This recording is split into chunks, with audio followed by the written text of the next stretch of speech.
Hi, this is section 4.4 from 980, and what we're talking about in this section are negative exponents. So we did a section on exponents and the rules of exponents maybe a month and a half or so ago. So you may want to just brush up on those. You may not have to, but if you're finding yourself stuck with some of those rules, brush up on them. You could also look on your formula sheet, and it has all the rules for exponents, so that would be helpful as well. But what we're specifically looking at in this section is this issue of a negative exponent. So let me just give you a quick explanation. So let's say I had x squared over x to the third. Well, we can expand this to make it look like this. X squared is x times x. X to the third is x times x times x. I can cancel the same thing on top with same thing on bottom. That leaves 1 over x for this answer. And this is actually x to the 1 power, even though we don't show it. So the deal is that what we know is that if we divide, so for instance, let me do a different problem and then I'll come back to that one. Let's say I have x to the 4 over x to the 2. So I could write this as x times x times x times x, and this as x times x. I can cancel that, cancel that. I'm left with x squared.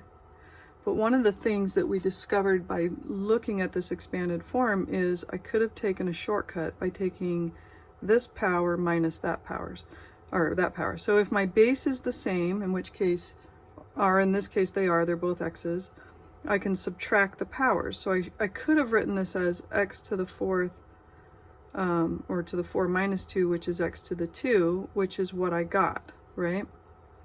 With that same logic, I could calculate this top one as x to the 2 minus 3, which is x to the negative 1, which means that this is the equivalent of that. So what do we, conclude from this whole exercise is that if I have a power on the bottom, x to the 1, and I move the position of that base with its power to the upper part, or vice versa, it changes the sign on the exponent. So what that means is something like this. If I have a to the negative 2, I can rewrite it by shifting this down to the bottom and changing the sign of the exponent. If I have a to the third, I can rewrite it by shifting it down to the bottom and changing the sign on the exponent. If I have a to the negative third on the bottom, I can rewrite it by shifting it to the other position and changing the exponent. Now, if I have anything over 1, I don't need the over 1, and that's how it comes out of fraction looking form, okay? So what I want to do are the first 6 questions on the homework. I think that'll be helpful, especially since you'll still have to do yours because my numbers are going to be slightly different. So here I've got 9 to the negative 2 for question 1. They want me to evaluate this. So it's really hard to conceptualize a negative exponent. So instead, what we want to do is convert it into a positive exponent. If I pretend this is a fraction, I would then move that base with its power to the opposite position and change the sign of the exponent. If I take that out of the top, it becomes a 1.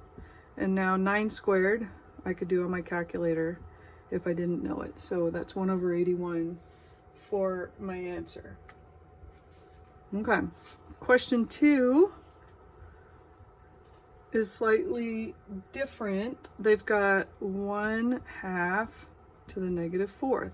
Now, I'm going to show you the shortcut, which is if I want to change this to a positive, all I have to do is reciprocate the inside.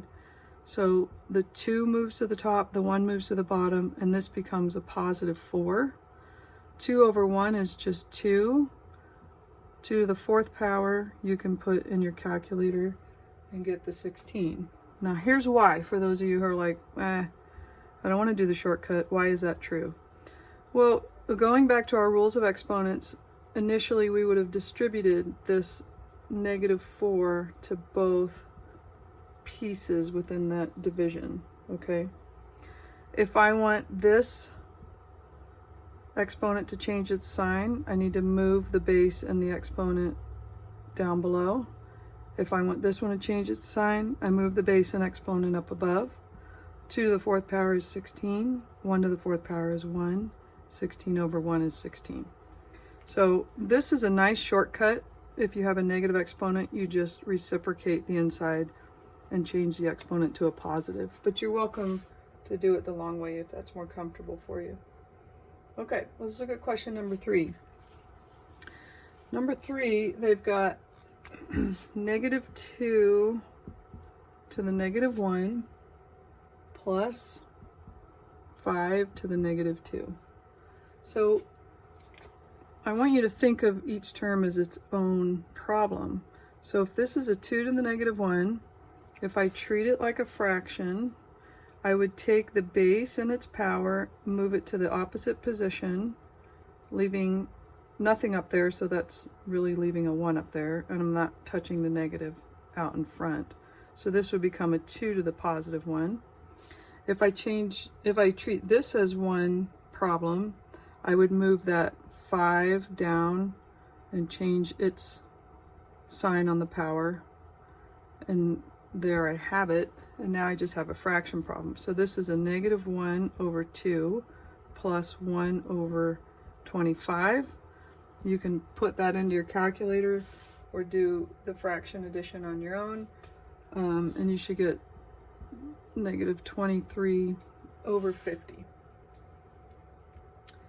All right, number 4. Number 4, they start off with 9 to the -13 over 9 to the 6. Okay, so the 6th power is already positive, so we don't want to move it. Instead, let's move the 9 to the 13 down.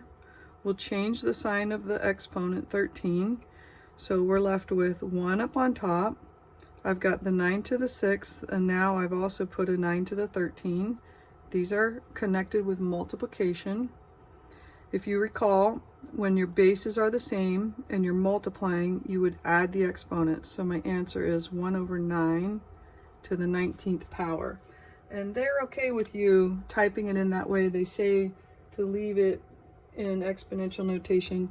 If you were to actually calculate this on your calculator, 9 to the 19th, it'd be such a large number that it probably wouldn't even show up on your calculator screen all the way. It would automatically convert it to a scientific notation. So just leave it or in the exponential form. All right, let's look at question number 5.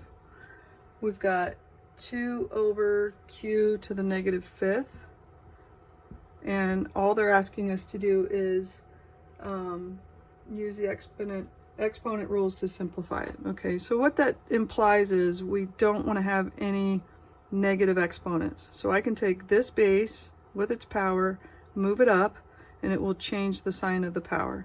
So my 2 can stay where it is. I move the q to the 5th up.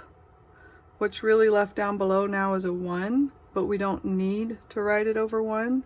So our answer is just q, or 2q to the 5th power. Okay, the last one I'm going to do is number 6.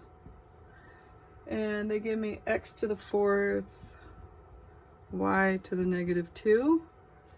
And they want me to write an equivalent expression with positive exponents only.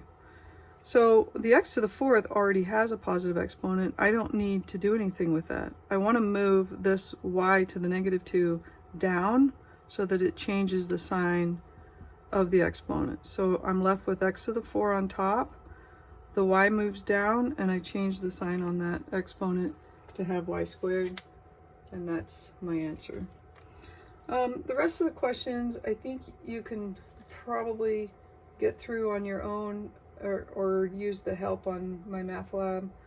If you have questions, feel free to send me an email, and I'll talk to you later.